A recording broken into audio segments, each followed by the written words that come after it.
العولمة المعرفية. إن الهدف الذي لابد من أن تتوحد من خلاله الطاقات المعرفية لخدمة الوجود هو في إيجاد الصيغة التنظيمية الشاملة، والتي تعد الوسيلة الضامنة لاستمرار التقدم من خلال طرح العولمة المعرفية، كونها تعد بداية ناقوس النهاية للأزمات التي تطوق الشعوب وتنهكها اقتصاديا وتزجها في حروب عبثية مستمرة، وانهيار لمنظومة العسف والجوع والعنف، نهاية الحواجز بين المعرفيين في بقاع الوجود. تتحقق في ظل هذه العولمة الحياة المشتركة التعاونية بين مختلف هيئات الدول والأقاليم للتخطيط لمستقبل زاهر للوجود الجميل، وزوال لنماذج الدولة القومية أو الدينية بقيام دولة المعرفة، وقضاء على الاحتكار ومفاهيمه التي تنحاز للأنانية والجهل والظلم.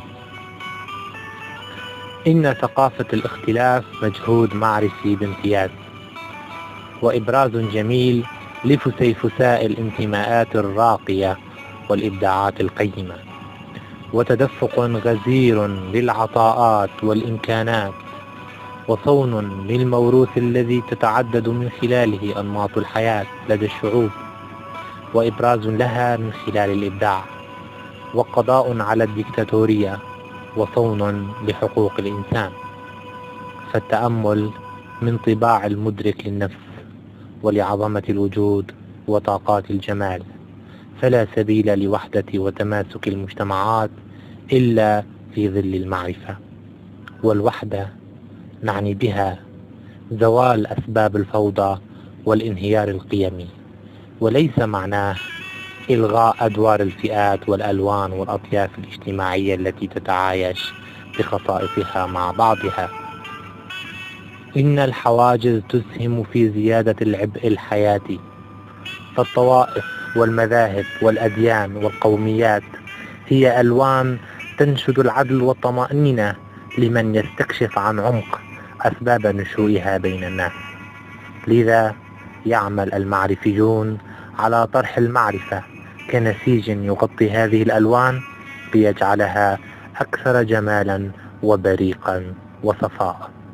فالحاكمية الطائفية تزرع مزيدا من البغي والإذلال لباقي الشرائح المجتمعية، والحاكمية المذهبية تؤدي إلى الجهالة والفتنة، والحاكمية القومية تورث الاستبداد والفساد، والحاكمية الدينية تؤدي إلى التطرف والعنف. والسبيل لتحرر الإرادات هو في المعرفة، حيث يتسابق المعرفيون نحو بلوغ الحب الذي يمثل المعرفة والوجود وعشقه.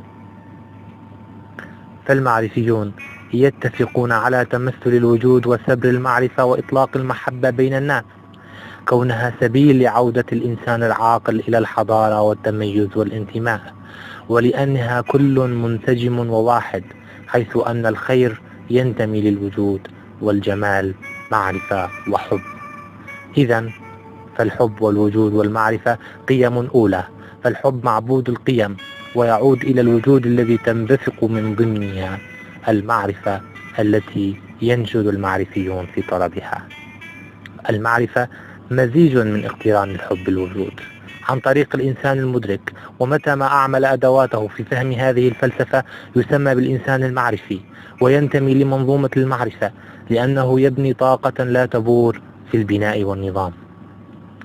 لقد افتقد الإنسان الراهن ثقته بالحب، فبدأ يقولبه ويسطحه، بيد أن المعرفة المبنية على حب الوجود تمكننا من أن ننهج الأفكار الجديدة لحياتنا، لأن الأساس الذي نبني عليه أفكارنا أساس حقيقي.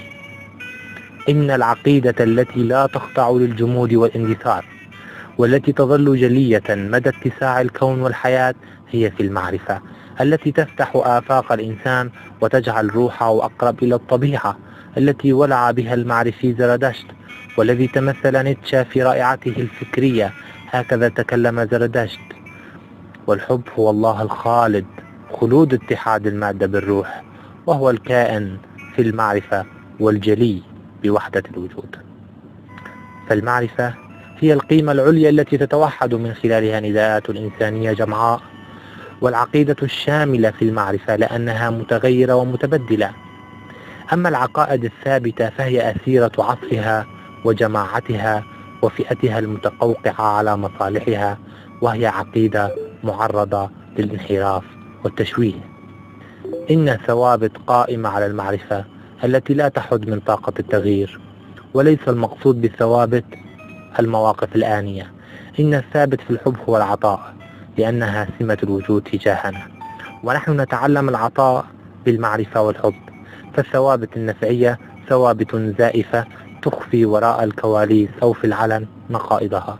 لذا فالمعرفة سبيل حرية الإنسان وخلاصه من العبودية والجهالة والازدواجية. الحب هو المعرفة التي لا تنضب. فالطريق إلى الحياة الجديدة وفق ما يراه المعرفيون هو سبر للإنسان وتغذيته بأسباب محبته للوجود، حتى أن الإنسان المعرفي إن كان ماديا أم معرفيا روحانيا فكلاهما يؤمن بطبيعية وتآلف بالحب والله، فهما الخلاصة لإدراك الكون. فالمعرفة تكافح في ذوات المعرفيين التعصب والتقوقع والتحجر، وترقى بالإنسان عن الضعف، فهي ثورة ضد القوالب وابتكار للأدوات التي تخلق التطوير المتقن. فقد أنتجت للبشرية مذاهب عيشها وسلوكها، لكنها بالمقابل جعلت التدبر والاجتهاد أساسا لمواصلة الحياة لاكتشاف البشرية سبل رفاهيتها واستقرارها. وهي الدين الفلسفي الذي يفضي لحرية الإنسان وبيان حقيقة سعادته من خلال اتحاد العقل والقلب الذي يولد على دوام الأفكار النقية. والإيمان بالحب والوجود والمعرفة هو العقيدة الحقيقية للمعرفيين، وكل معرفي يتخذ لنفسه منهجا لتمجيد الحب. فالمعرفة نتاج جهد الإنسانية العاقلة، والأطر القومية إن كانت تنهج نهجا تنويريا إنما ركيزتها الأساسية قائمة على الإقصاء. لقد كانت القومية الجغرافية هشة لم تغرس في نفوس مقاوليها سوى ترديد الشعائر والقرفصة على الأحلام الواهنة والأمجاد الدونكيشوتية.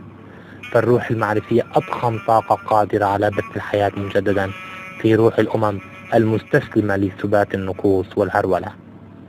إن شوفينية القوميين وعنصريتهم جلبت الخسائر المتتابعة لأمم لم تنهض إلا بالمحبة والتعارف في هذا الوجود. فالمعرفة تعارف معرفي لاحق على أمة دون أخرى، فهي عمل دؤوب وثورة صميمية ضد الخطابات المتشدقة بالانتماءات المزيفة، ونهوض الأمم بانتفاضتها من الوأد والموت والاستبداد. فلا أشد تبعية من تبعيتنا لمستبد، ولا أقسى مساومة من مساوماتنا على ذبح الشعوب التي أدركت لباب صحوتها بعد عهود غشاوة ونوم. فبلاغة الفكر المعرفي تقتحم على الغافلين تخاذلهم وضعفهم، وتلزمهم على التجرؤ والإيمان بأن الحضارة تنهض من خلال الانتفاضة ضد الجهالة والجهلاء. فالمعرفة دعوة لتطهير النفوس من طغيان الإيديولوجيا الحزبية. فالوجود يحتاج لصبر وأمانة، ولا يمكن للمعرفيين أن يضخوا القوة والاستبداد. فالمعرفة هي اليقين الواضح كالوجود وأبنائه، والشر كما يراه المعرفيون جهل في تقسيم الخير. والمعرفي يجد في العولمة المعرفية الخطوة الأولى على طريق الإعمار والرقي.